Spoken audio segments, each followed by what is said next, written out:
Today we are going to start the 12th class electrochemistry next topic. आज हम electrochemistry का एक next topic start करने जा रहे हैं स्टूडेंट्स।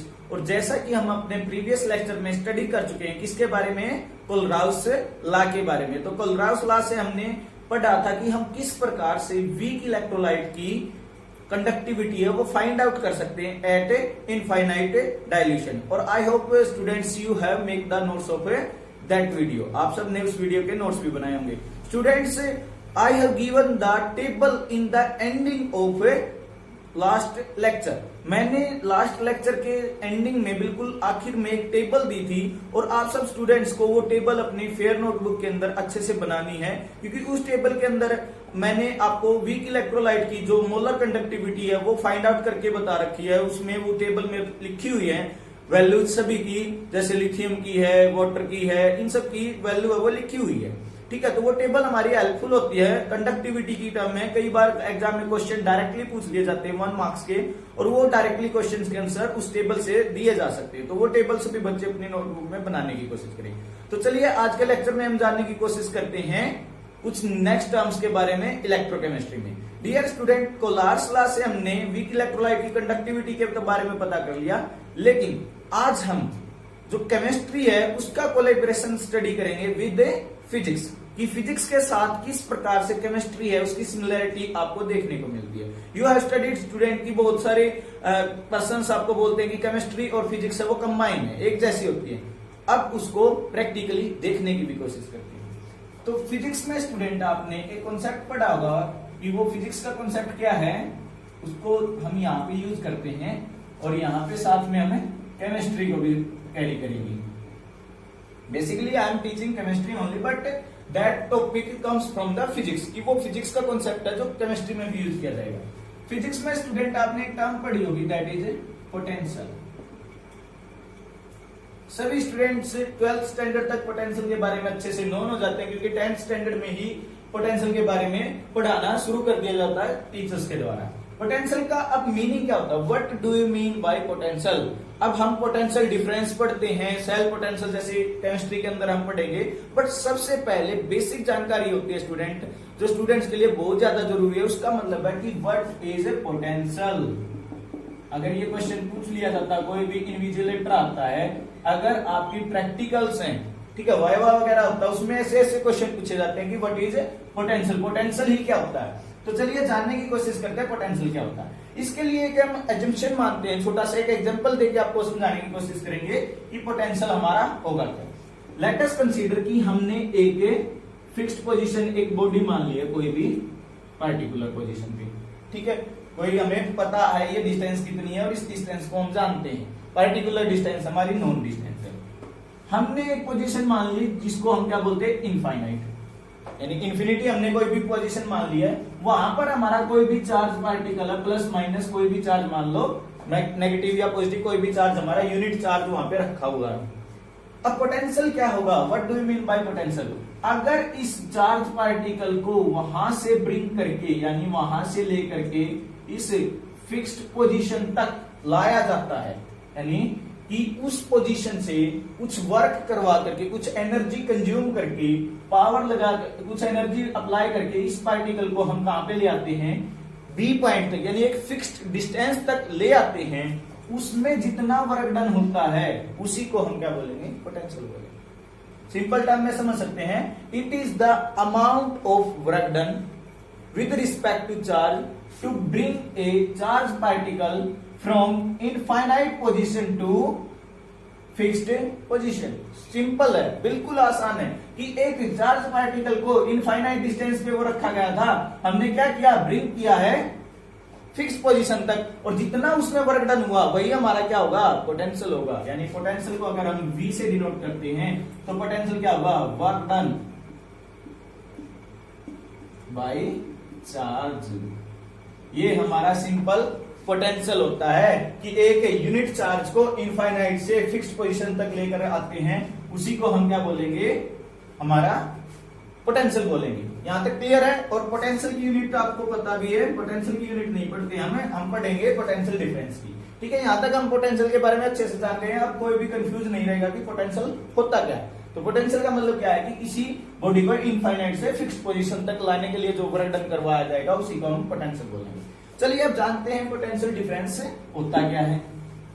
अब ये तो हमने समझ लिया था कॉन्सेप्ट कि पोटेंशियल तो हमारा क्या है, एक चार्ज को इनफाइनाइट से फिक्स्ड पोजीशन तक हम ले आए हैं। अब समझने की कोशिश करते हैं कि पोटेंशियल डिफरेंस क्या होता है। Potential difference,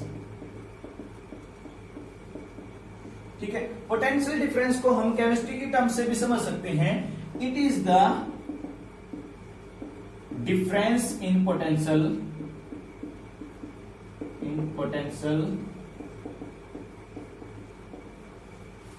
between two ends of a wire. ठीक है, बिल्कुल आसान टर्म में आपको सारी डेफिनेशन बताई जा रही है। इनको आप फिजिक्स में भी समझ सकते हैं, फिजिक्स में भी यूज कर सकते हैं और केमिस्ट्री में तो ये यूज ही होंगी। समझना क्या है कि पोटेंशियल डिफरेंस क्या होगा स्टूडेंट। पोटेंशियल डिफरेंस का मतलब क्या होता है कि हम अगर लेट अस कंसीडर, एक और डेमोन्स्ट्रेशन से हम समझने की कोशिश करेंगे।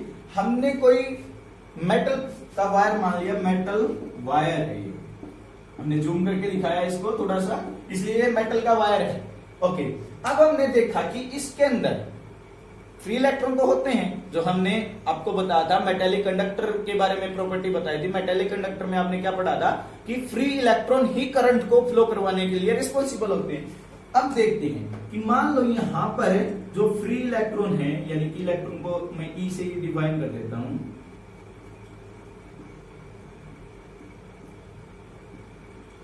इस प्रकार से हैं, यानी कि they are so much dense और यू कैन से बहुत ज्यादा पास पास है। ठीक है, अब थोड़ा सा हम देखते हैं यहां पे इलेक्ट्रॉन है वो दूर दूर है, यानी कि यहां पर इलेक्ट्रॉन हमारे क्या हो गए, दूर दूर हो गए। ठीक है, फिर रीजन अगर बनता है तो फिर देखते हैं कि इलेक्ट्रॉन हमारे क्या हैं, पास पास हैं, या चार्ज बोल सकते हैं, हमारा चार्ज है वो पास पास है। ठीक है, फिर से अगर देखते हैं तो इलेक्ट्रॉन हमारे क्या हैं, दूर दूर हैं।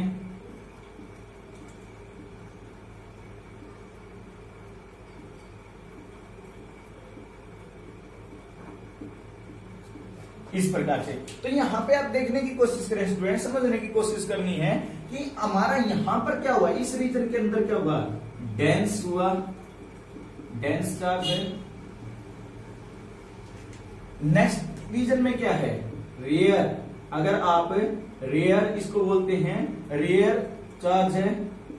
अगर ऑप्टिक्स पढ़ेंगे ना तो रेयर डेंसर आप पढ़ते हैं ऑप्टिक्स के अंदर, वो दो होते हैं, डेंसर और रेयर हम मानते हैं। जहां पे ज्यादा पास पास होते हैं उसको डेंस जगह बोलते हैं, जहां पे दूर दूर होते हैं उसको रेयर बोलते हैं। ठीक है, अब यहाँ पे वही है, डेंस है, यहाँ पे क्या है, रेयर है।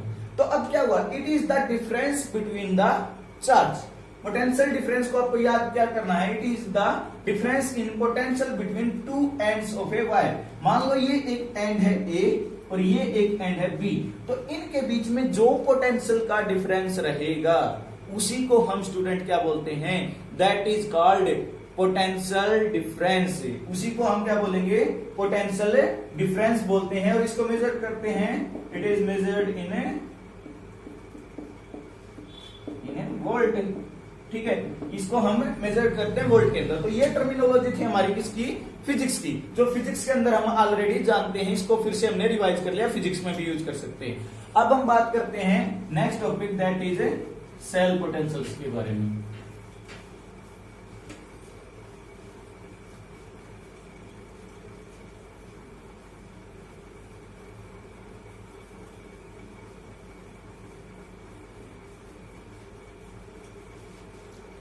देखिए, सेल पोटेंशियल को जानने की कोशिश करते हैं कि सेल पोटेंशियल होता क्या है। What do you mean by cell potential. ठीक है, सेल पोटेंशियल की बात करते हैं। The cell potential is the measure of the potential. It is the measure of the potential. ये क्या है, मेजर ऑफ द पोटेंशियल है। ठीक है, difference between two of cell, it is the measure of the potential difference between the two of cells. ठीक है, कि दो आप सेल्स लेते हैं, एक इलेक्ट्रोकेमिकल सेल के, half cells in electrochemical cell. अब इलेक्ट्रोकेमिकल सेल हमने स्टडी नहीं किया और उसके बारे में थोड़ा सा आपको बता देते हैं। इलेक्ट्रोकेमिकल सेल किस प्रकार से हमारा काम करता है उसके बारे में जानेंगे कि दो। अब हमने रिडॉक्स रिएक्शन जो स्टडी की थी, स्टार्टिंग में मैंने रिडॉक्स रिएक्शन के बारे में बताया था, मेरे फर्स्ट लेक्चर में आप उसको देख सकते हैं अगर जिस स्टूडेंट को रिडॉक्स रिएक्शन के बारे में अच्छे से नहीं पता है। फर्स्ट लेक्चर में मैंने बताया था कि रिडॉक्स रिएक्शन क्या होती है, एक रिडक्शन रिएक्शन होती है और एक ऑक्सीडेशन रिएक्शन होती है। अब हमारे इलेक्ट्रोकेमिकल सेल और इलेक्ट्रोलाइटिक सेल दो टाइप के सेल हमने पढ़े थे। इलेक्ट्रोलाइटिक सेल क्या होंगे, जो क्या करेंगे, इलेक्ट्रिकल एनर्जी को केमिकल एनर्जी में कन्वर्ट करेंगे। और इलेक्ट्रोकेमिकल सेल, अगर हम बात करते हैं इलेक्ट्रोकेमिकल सेल, इलेक्ट्रोकेमिकल सेल क्या होगा, it is a cell which converts the chemical energy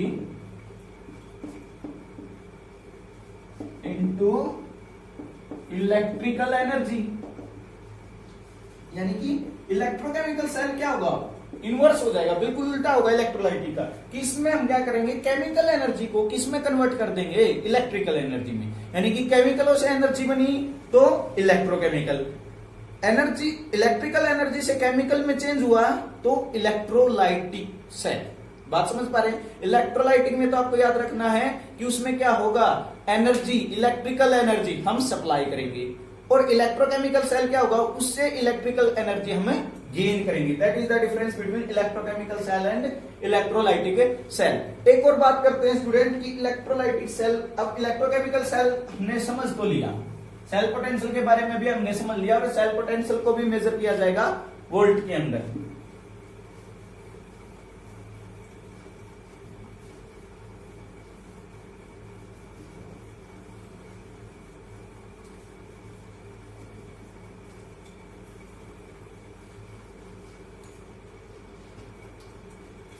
अब बात करते हैं इलेक्ट्रोकेमिकल सेल के बारे में।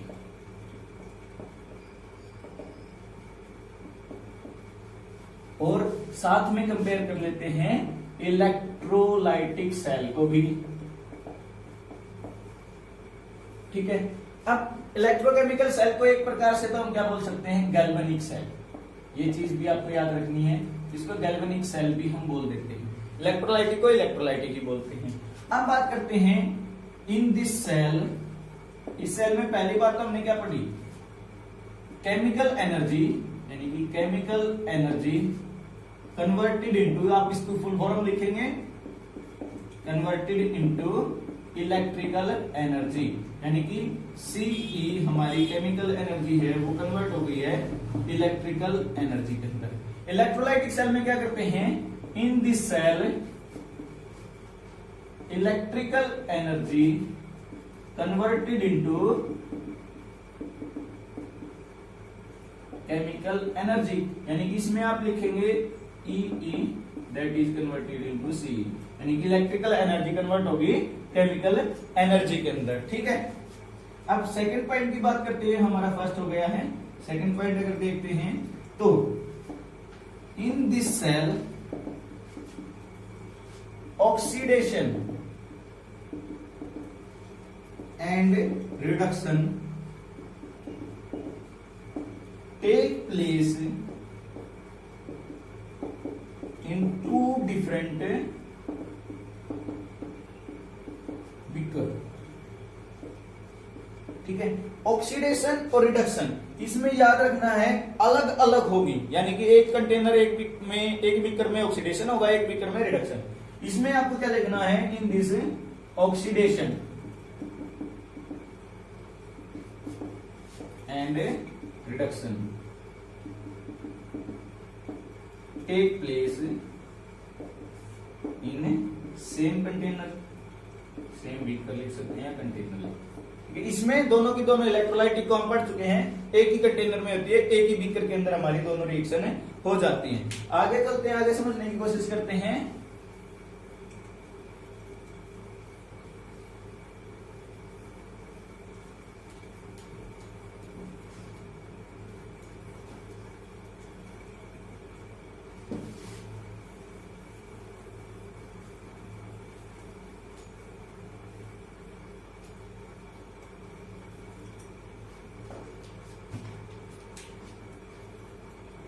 It is A spontaneous process. अब ये बात भी आपको याद रखनी है,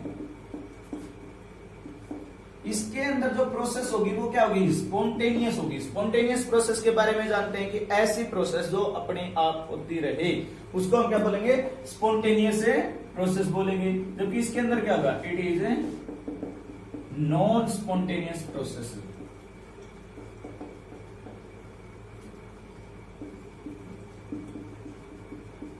ठीक है। अब इसी पॉइंट से एक पॉइंट मैंने आपको गिब्स फ्री एनर्जी का भी बताया था कि जिसमें प्रोसेस अपने आप हो रही है तो उसको क्या करनी पड़ेगी, खुद की एनर्जी लगानी पड़ेगी। और जिसमें प्रोसेस अपने आप नहीं हो रही है उसमें एक्स्ट्रा एनर्जी मिल रही है। अब इलेक्ट्रोलाइटिक सेल में मैंने एग्जांपल बताया था कि इसमें तो इलेक्ट्रिक एनर्जी हम खुद सप्लाई कर रहे हैं, तो उसकी जो गिब्स फ्री एनर्जी वो तो बढ़ेगी, यानी उसने अपनी एनर्जी को खत्म नहीं की। गिब्स फ्री एनर्जी क्या है, it is the total net valuable energy which is use for doing the work. Actual work करने के लिए जो एनर्जी होती है उसी को हम क्या बोलते हैं, गिब्स फ्री एनर्जी बोलते हैं। तो इसमें क्या होगा, गिब्स फ्री एनर्जी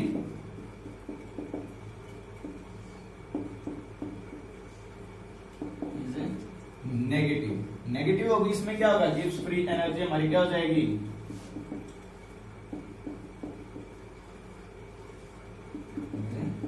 पॉजिटिव। इसमें गिब्स फ्री एनर्जी हमारी क्या हो जाएगी, पॉजिटिव हो जाएगी। ये कुछ डिफरेंस थे हमारे इलेक्ट्रोलाइटिक और इलेक्ट्रोकेमिकल सेल के बारे में।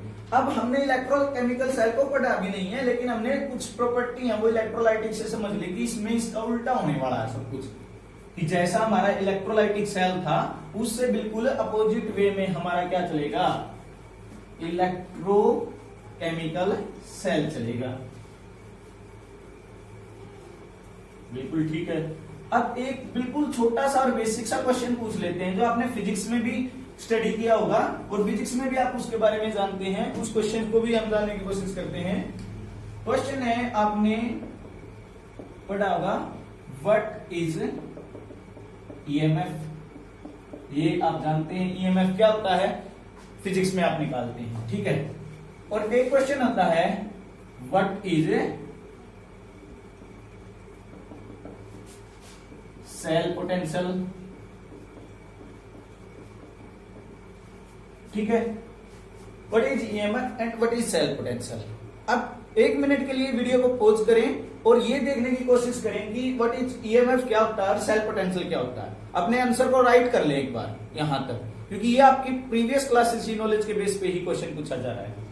ओके, आंसर को राइट करने के बाद अब आंसर को चेक करें कि क्या आपका आंसर ठीक है और यहां तक मैच करता है। अब जो मेन क्वेश्चन है वो मेन क्वेश्चन और समझने की कोशिश करें। मेन क्वेश्चन क्या बनता है, एमक्यू जिसको बोल सकते हैं, what is the difference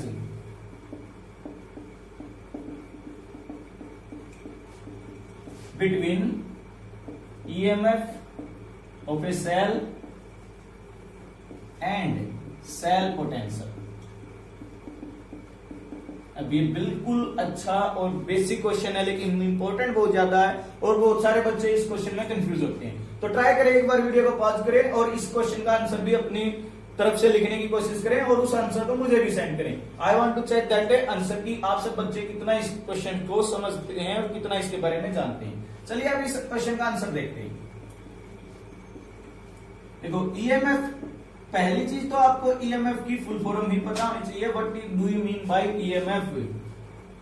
EMF का मतलब ही क्या होता है, ईएमएफ का मतलब होता है इलेक्ट्रोमोटिव फोर्स, ठीक है। इलेक्ट्रोमोटिव फोर्स है इसका मतलब। कोई बच्चे बोलते हैं इलेक्ट्रोमैग्नेटिक फोर्स, बिल्कुल गलत है। इलेक्ट्रोमैग्नेटिक का तो यहाँ पे कोई रोल ही नहीं है, इलेक्ट्रोमोटिव फोर्स है। सेल पोटेंशियल हमारा सेल पोटेंशियल है ही, ठीक है। अब बात करते हैं, it is the maximum potential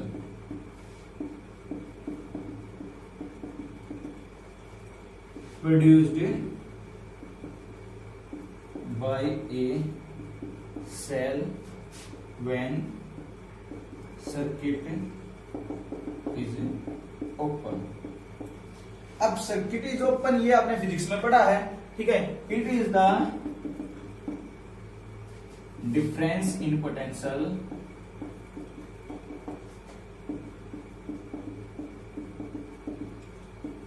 when circuit is closed, circuit जब क्लोज होता है मतलब क्या है कि इसमें तो हमारा सर्किट खुला है, यानी कि की है उसको प्रेस नहीं किया है, करंट फ्लो नहीं कर रहा है। इसका मतलब क्या है कि करंट हमारे यहाँ पे क्या है, स्टेडी करंट है, ठीक है, यानी कि स्टेडी करंट है, रुका हुआ करंट है, स्टैटिक करंट भी बोल सकते हैं। इसमें करंट क्या कर रहा है, फ्लो कर रहा है। इसमें मैक्सिमम पोटेंशियल डिफरेंस शो कर रहा है। मैक्सिमम पोटेंशियल डिफरेंस जो प्रोड्यूस किया जा रहा है उसको समझना है कि इसमें जितना मैक्सिमम पोटेंशियल हो, जब वो सर्किट के अंदर कोई एक्स्ट्रा करंट फ्लो नहीं कर रहा हो उस टाइम पे उसको तो बोलेंगे ईएमएफ। और जब करंट फ्लो कर रहा हो उस टाइम पे जो पोटेंशियल में डिफरेंस होगा उसको हम क्या बोलेंगे, that is called cell potential. ठीक है, अब सेकंड पॉइंट और समझने की कोशिश करते हैं।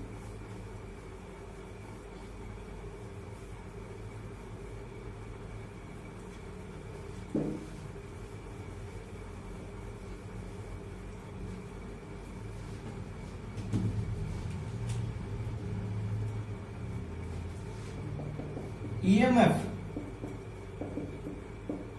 does not depend upon resistance of the circuit, यानी सर्किट के द्वारा जो भी रेजिस्टेंस प्रोड्यूस किया जा रहा है ईएमएफ है उस पर बिल्कुल भी डिपेंड नहीं करता। यानी कि सर्किट के जो रेजिस्टेंस है वो कितना ही प्रोड्यूस कर दिया जाए ईएमएफ पे उसका कोई प्रभाव नहीं पड़ेगा। It is depend upon resistance of the circuit. ये डिपेंड करेगा सेल पोटेंशियल, क्यों, क्योंकि रेजिस्टेंस ज्यादा होगा तो सेल पोटेंशियल ज्यादा होगा, रेजिस्टेंस कम होगा तो सेल पोटेंशियल कम होगा। It is depend upon resistance of the circuit. ठीक है, ये पॉइंट आप समझ जाएंगे। एनी टू पॉइंट, ये क्या है, greater potential, it is the greater potential difference. Potential PD लिख रहा हूं मैं इसको, potential difference between any two points. ये मैक्सिमम पोटेंशियल डिफरेंस होता है भाई। ये ऐसे भी याद रख सकते हैं कि मैक्सिमम पोटेंशियल डिफरेंस को तो हम क्या बोलेंगे, ईएमएफ बोलेंगे, जब करंट फ्लो नहीं कर रहा होगा। और इसको क्या बोलेंगे, potential difference between two points, दो पॉइंट्स के बीच के जो पोटेंशियल डिफरेंस होगा उसको हम क्या बोलेंगे, सिंपल पोटेंशियल बोलेंगे। या it is the only potential difference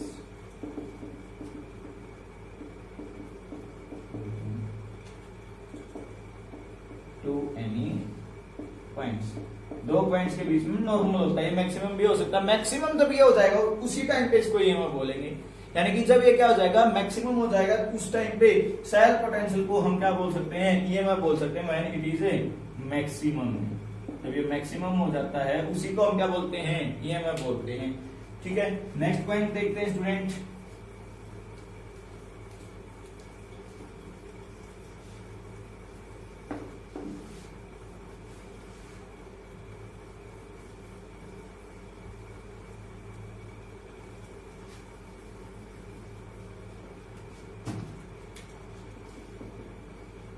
It is the cause produced by PD। ये पोटेंशियल डिफरेंस के द्वारा कोज प्रोड्यूस, कारण होता पोटेंशियल डिफरेंस का। यानी पोटेंशियल डिफरेंस जब मैक्सिमम होगा तभी हमारा क्या बनेगा, ईएमएफ बनेगा। और ये क्या होता है, it is the effect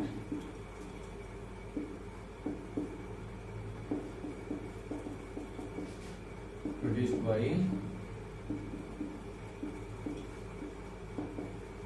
EMF. ये ईएमएफ के द्वारा इफेक्ट होता है। यानी ये तो ईएमएफ का इफेक्ट है कि ईएमएफ है वो कम भी हो सकता है, मतलब सेल पोटेंशियल में पोटेंशियल डिफरेंस कम भी हो तो सिंपल उसको सेल पोटेंशियल बोल देंगे। लेकिन अगर मैक्सिमम हो गया तो कोज हो जाएगा, जिससे ये हमारा किसमें बदल जाएगा, ईएमएफ में बदल जाएगा। कौन, सेल पोटेंशियल। नेक्स्ट पॉइंट देखते हैं। It is measured by potentiometer. ये किसके द्वारा मेजर किया जाएगा, पोटेंशियोमीटर के द्वारा। It is measured bye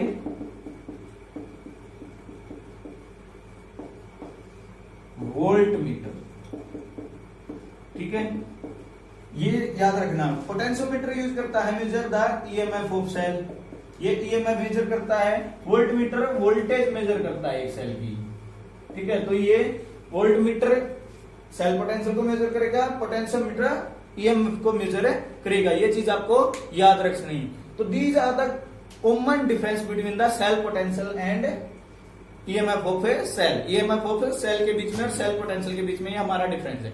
dear students, इनके अच्छे से नोट्स बनाएं, इनको लर्न करने की कोशिश करें। और ये बहुत ही बेसिक कॉन्सेप्ट है इलेक्ट्रोकेमिस्ट्री के। ये आप फिजिक्स में भी बहुत सारी टर्म्स इनकी यूज होती हैं, तो ये आपके दोनों सब्जेक्ट्स के लिए बहुत ज्यादा इंपॉर्टेंट लेक्चर बन जाता है। इसको कंप्लीटली देखें और अच्छे से इसके नोट्स बनाने की कोशिश करें जितना हो सके। मैक्सिमम टर्म्स को, अगर कोई टर्म्स समझ में नहीं आती है तो आप रिपीट कर सकते हैं, इसको वीडियो को पीछे ले जाकर के देख सकते हैं, बट ट्राई करें कि इनको एग्जैक्टली अच्छे से समझने की कोशिश करें। बिना समझे कोई भी नोट्स बनाना अच्छी बात नहीं है। जब तक आपको कॉन्सेप्ट बिल्कुल अच्छे से समझ में नहीं आ जाता है तब तक नोट्स न बनाएं। पूरी वीडियो को चाहे एक बार में समझ में आए, 2 बार में समझ में आए, 3 बार में समझ में आए, आप रिपीट करके देखें, लेकिन कॉन्सेप्ट को पूरा का पूरा समझे।